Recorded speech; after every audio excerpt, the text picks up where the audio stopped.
शहर में एक रेस्टोरेंट था जिसका नाम था दावत, और इस रेस्टोरेंट में सुनीता नाम की एक शेफ काम किया करती थी। वो बहुत ईमानदार और नरम स्वभाव की लड़की थी और उसके हाथ का पिज्जा, समोसा, पास्ता लोगों को सब बहुत पसंद आता था। कोई भी उसे ये सब बनाने की रेसिपी पूछता तो वो हंसकर टाल दिया करती। जो भी कस्टमर उसके रेस्टोरेंट में पिज्जा या समोसा खाने आता उसे वो चीज बहुत पसंद आती और वो सुनीता की तारीफ करता। दीपक सर, आपके रेस्टोरेंट जैसा पिज्जा तो कहीं नहीं मिलता। क्या डालते हो आप पिज्जा और समोसे में? ये सब तो आप हमारे रेस्टोरेंट की शेफ सुनीता से पूछिए, वही बनाती है ये डिलीशियस पिज्जा और समोसा। ऐसे ही दिन बीत रहे थे। जो भी दावत रेस्टोरेंट में आकर पिज्जा या समोसे खाता वो बहुत तारीफ करता। फिर एक दिन कस्टमर आया, उसने पिज्जा समोसे की डिमांड की और रेस्टोरेंट का सारा स्टाफ परेशान हो गया और सुनीता को भी समझ नहीं आ रहा था कि कस्टमर मांग क्या रहा है। स्टाफ ने पिज्जा ले जाकर दिया तो कस्टमर ने मना कर दिया, समोसा ले जाकर दिया तो उसके लिए भी मना कर दिया। उसके बाद सुनीता ने कस्टमर से पूछने की कोशिश की कि आखिर वो खाना क्या चाहता है।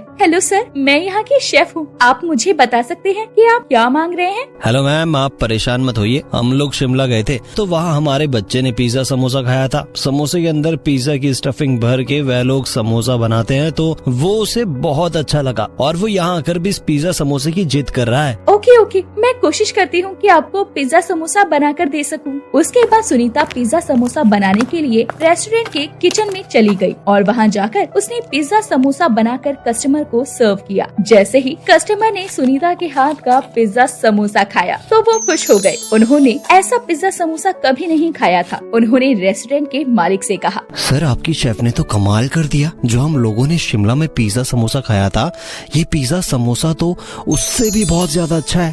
अब हमें जब भी पिज्जा समोसा खाना होगा तो हम यहीं आएंगे। Thank you so much sir. उसके बाद दावत रेस्टोरेंट के मेन्यू में एक और डिश बढ़ गई और अब से पिज्जा समोसा भी रेस्टोरेंट में मिलने लगा। जो भी उसके मेन्यू को देखता सभी लोग वही ऑर्डर करते और जो भी पिज्जा समोसा खाता तो मानो पिज्जा समोसे का फैन हो जाता। सभी लोग सुनीता की बहुत प्रशंसा करते। सुनीता, मैं रेस्टोरेंट का ओनर हूँ, मुझे तो अपने पिज्जा समोसे की रेसिपी बता दो। सर, आपके पास 10 करोड़ रुपए हैं, आप मुझे 10 करोड़ रुपए दे दीजिए, मैं आपको अपने पिज्जा समोसा बनाने की रेसिपी दे दूंगी। ऑनर के पूछने पर भी सुनीता नहीं बताती और हंसकर टाल देती है। पूरे रेस्टोरेंट का स्टाफ सुनीता को पिज्जा समोसा बनाते हुए देखा करता और सुनीता जैसा पिज्जा समोसा कोई नहीं बना पाता। और दावत रेस्टोरेंट में अब लोग पिज्जा समोसा खाने आते थे। रेस्टोरेंट के मालिक दीपक को भी सुनीता की बहुत तारीफ करने की आदत हो गई थी। आखिर रेस्टोरेंट सुनीता की वजह से ही चलने लगा था। सुनीता मैम, आप इतनी टैलेंटेड शेफ हो,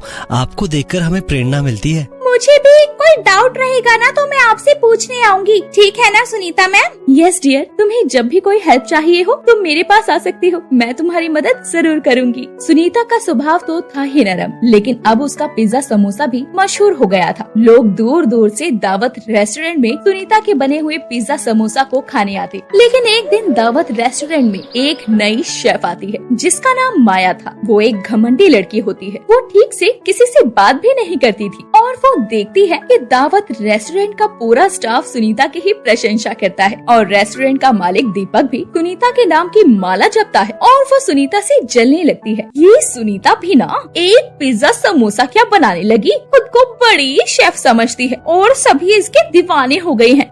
नहीं, लेकिन माया के होते हुए ऐसा नहीं हो सकता। माया के सिवा कोई और फेमस नहीं हो सकता। मैं उस सुनीता के बच्चे का बाजा बजा कर रख दूंगी और सुनीता को दावत रेस्टोरेंट से बाहर निकलवा कर रहूंगी। माया ठान लेती है कि वो दावत रेस्टोरेंट से सुनीता को निकलवा कर रहेगी। ऐसे ही कुछ दिन निकलते हैं और माया एक दिन चुपके से सुनीता के बने हुए पिज्जा समोसे की स्टफिंग में नशीली दवाइयाँ मिला देती है और किसी को पता भी नहीं चलता और सुनीता अपने पिज्जा समोसा को बनाकर कस्टमर को सर्व करती है। जैसे ही कस्टमर वो पिज्जा समोसा खाता है उसका शरीर नीला पड़ने लगता है। तो जो कस्टमर उसके साथ आई थी यानी कि उसकी पत्नी, वो रेस्टोरेंट के ऑनर को बुलाती है। मैनेजर, इस रेस्टोरेंट का ऑनर कौन है? बुलाओ उसे। ये सर, यहाँ का ऑनर मैं हूँ। दीपक, क्या हुआ? देखो, आपके ये पिज्जा समोसे को खाते ही मेरे पति नीले पड़ गए हैं। ये किसने बनाया है? बुलाओ शेफ को। सुनीता, तुमने इस पिज्जा समोसे में ऐसा क्या मिला है जो कस्टमर को खून की उल्टियाँ होनी शुरू हो गई? तभी सुनीता भी भागती हुई वहाँ आ जाती है। अरे सर, मैंने कुछ नहीं मिलाया और मुझे नहीं पता कि कस्टमर को खून की उल्टियाँ क्यों हो रही हैं। देखो, तुम्हारा पिज्जा समोसा खाते ही कैसे मेरे पति को खून की उल्टियाँ हो रही हैं। अगर उन्हें कुछ भी हुआ ना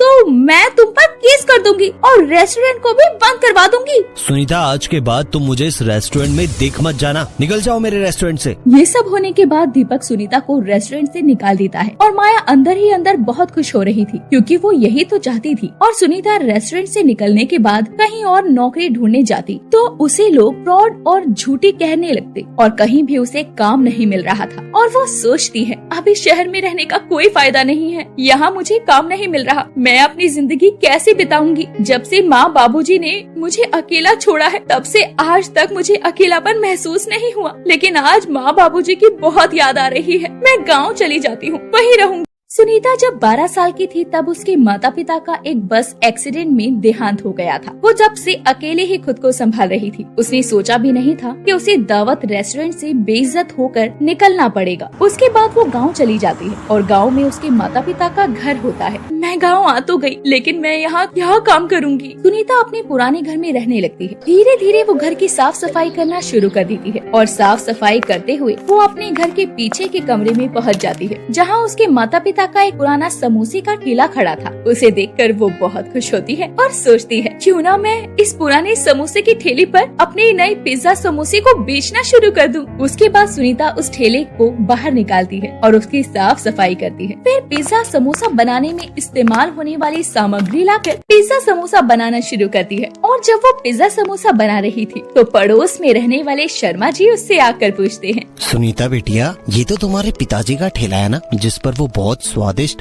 समोसे बेचा करते थे। अब तुम क्या बेच रही हो? अंकल जी, बाबूजी भी समोसे बेचा करते थे, मैं भी समोसे ही बेच रही हूँ। बस फर्क इतना है कि बाबूजी उस जमाने के समोसे बेचते थे और अब मैं इस जमाने के समोसे बेच रही हूँ। मेरे पास बहुत तरह के समोसे हैं, आप खाकर बताइए कि कैसे बने हैं। फिर सुनीता शर्मा जी को अपने पिज्जा समोसे खाने को देती है जो कि उन्हें बहुत अच्छे लगते हैं और शर्मा जी को खाते हुए देखकर गाँव के कुछ लोग भी आ जाते हैं। बेटिया, समोसे तो तुमने बहुत स्वादिष्ट बनाए हैं। ऐसा समोसा तो आज तक मैंने अपनी जिंदगी में नहीं खाया। धन्यवाद काका। ऐसे ही धीरे धीरे पूरे गांव में ये बात फैल जाती है कि सुनीता के पिज्जा समोसे अब गांव भर में मशहूर होने लगते हैं। और उधर दावत रेस्टोरेंट में माया को दीपक खुद से ही बात करते हुए सुन लेता है। अच्छा सबक सिखाया उस सुनीता की बच्ची को। माया से पंगा लेने चली थी तो ये हाल तो होना ही था। मैं तो उसे बहुत समझदार समझती थी, वो तो कितनी बुद्धू निकली। दवाई मिलाई मैंने और नाम लगाया उस पर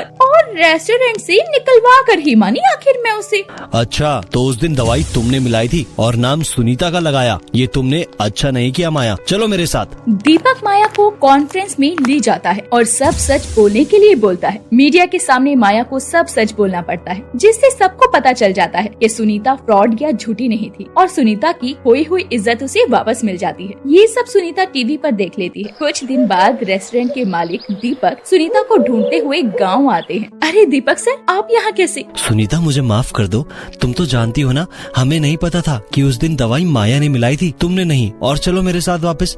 ऐसे कब तक तुम ठेला लगाओगी? नहीं, आपको माफी मांगने की कोई जरूरत नहीं है। मुझे तो इस बात की खुशी है कि आपको सच पता चल गया। और रही बात दावत में वापस आने की, तो अब मैं गाँव में ही रहूंगी और यहीं से अपना बिजनेस करूंगी। तुम यही चाहती हो तो यही सही, लेकिन तुम्हारे लिए दावत के दरवाजे हमेशा खुले रहेंगे। Thank you sir, thank you so much. इतना कहकर दीपक तो वहाँ से चला जाता है। धीरे धीरे सुनीता ठेले से काम करते करते अपना रेस्टोरेंट खोल लेती है और धीरे धीरे उसके शहर में भी ब्रांचेस हो जाती हैं और वो एक पिज्जा समोसे वाली के नाम से फेमस हो जाती है। अगर आपको हमारी ये कहानी पसंद आई हो तो इस कहानी को लाइक करें और अपने दोस्तों से शेयर करें और हमारे चैनल को ऐसी ही कहानियाँ देखने के लिए सब्सक्राइब कर लें।